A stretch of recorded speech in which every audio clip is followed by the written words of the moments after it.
Hey everyone, it's Tino from Townsteel. Today we're going to be taking a look at our CER. Now this one specifically is a grade 1 heavy duty cylindrical lock set.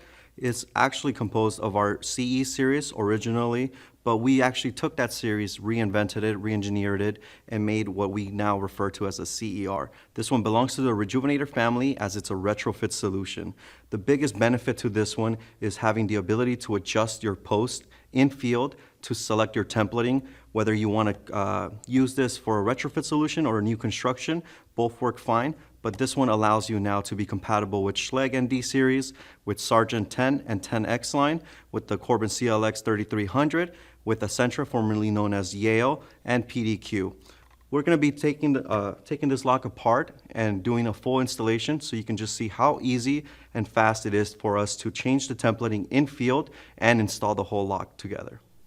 Okay, so we'll go ahead and begin our installation of the CE-R. Now what we have here is we have our mount block. This is templated to 2 5/8 inch center to center. And what I refer to that is the through posts that are on the mount block, and it's located right above the 2 1/8 inch borehole. This through post to this bottom through post, the center to the center of this one is 2 5/8. Another typical one and more popular one is the 2 3/4 inch, and then this CER actually adjusts to both of those different templates. For this one, we'll do it for the 2 5/8. So what you'll receive is your box, including all of your CE-R lock, all of your documents, and all of the tools.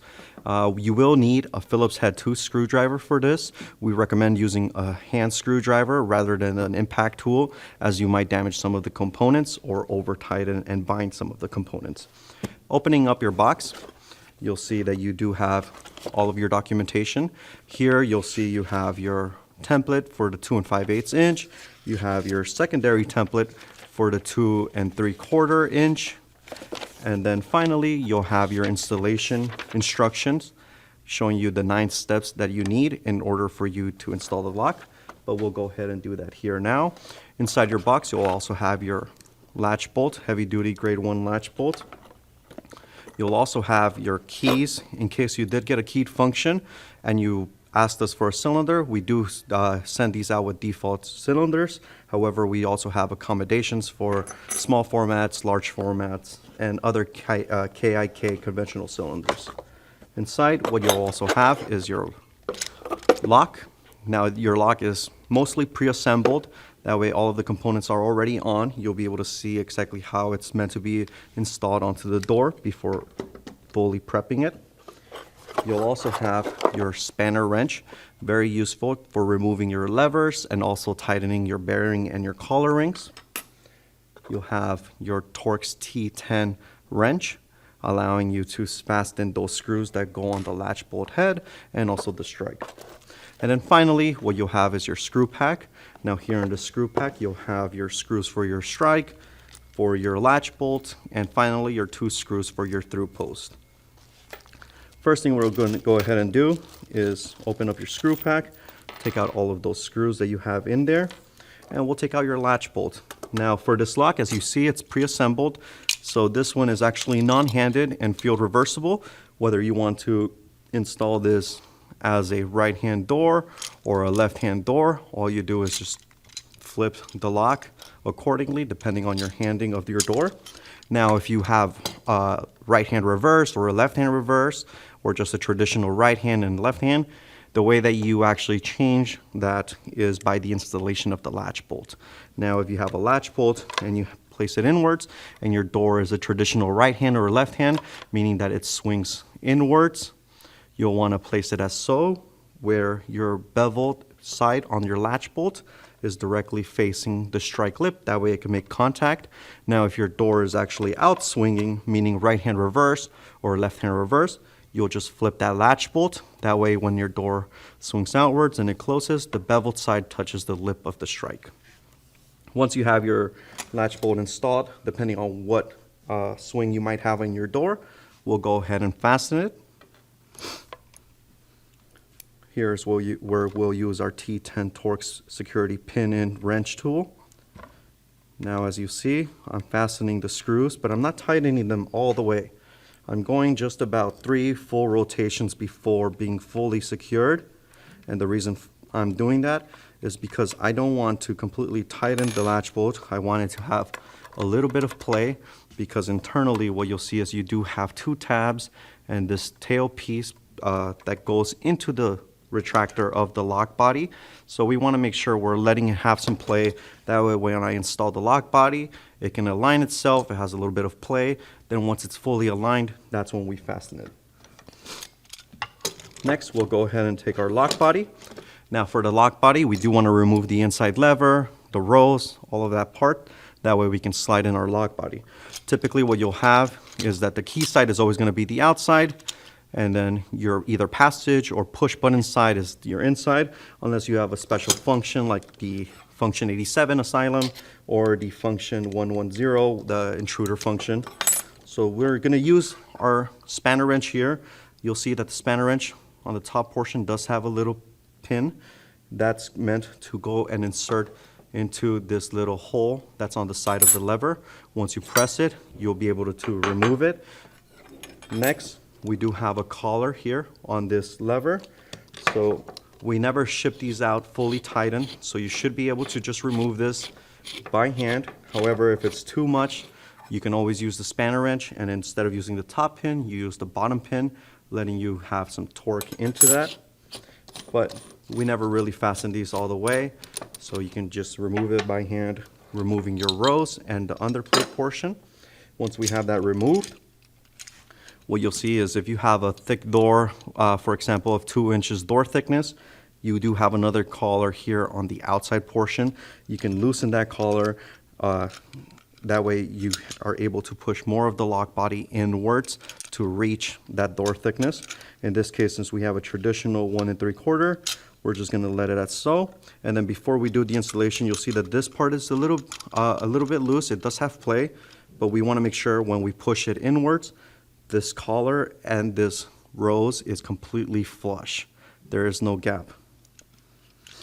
Next, what you'll be able to do here is with the CE-R, we do have adjustable through posts. These posts are a little bit loose, and we do that on purpose because here's what we're actually going to adjust the center to center dimension from the through post depending on what door template you might have.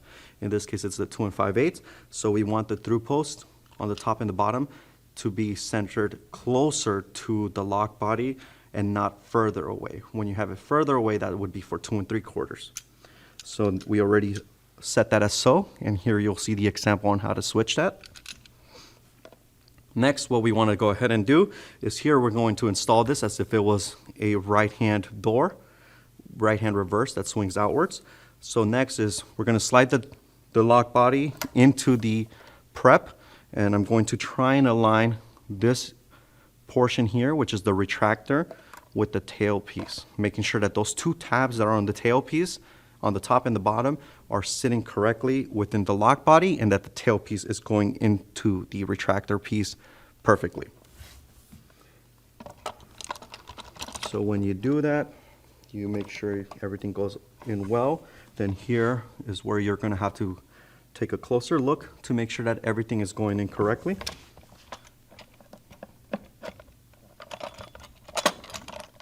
Sometimes you might have to push your latch bolt in slightly.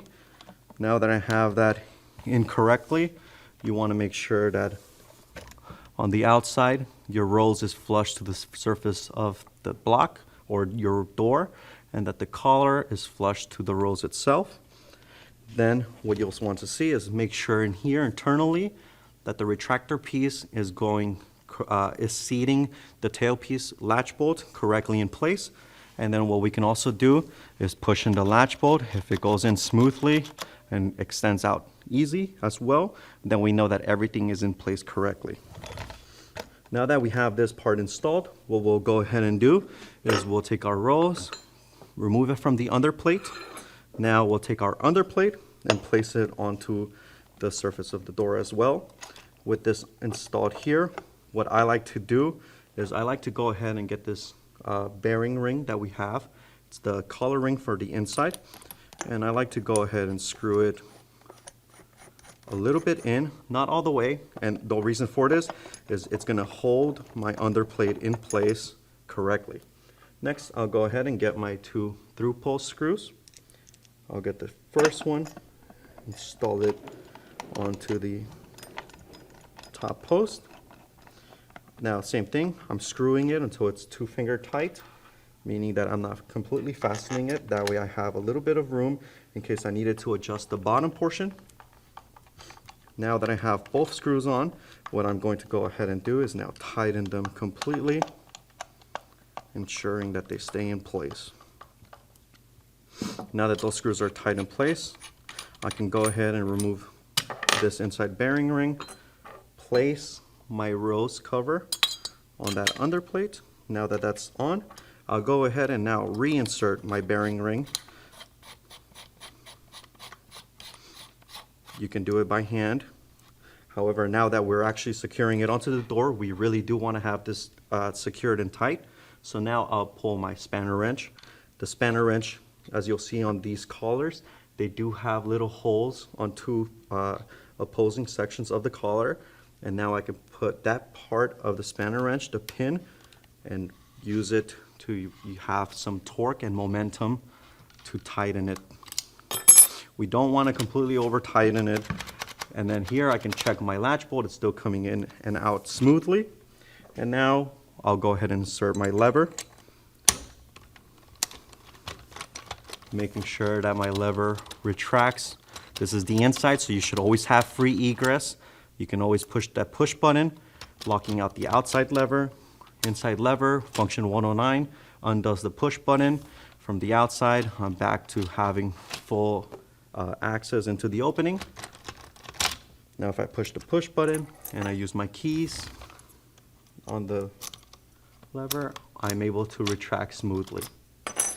Now that that's completely done, what we'll do is the final step and the final touches is to fully secure that latch bolt now that we know that everything is working correctly.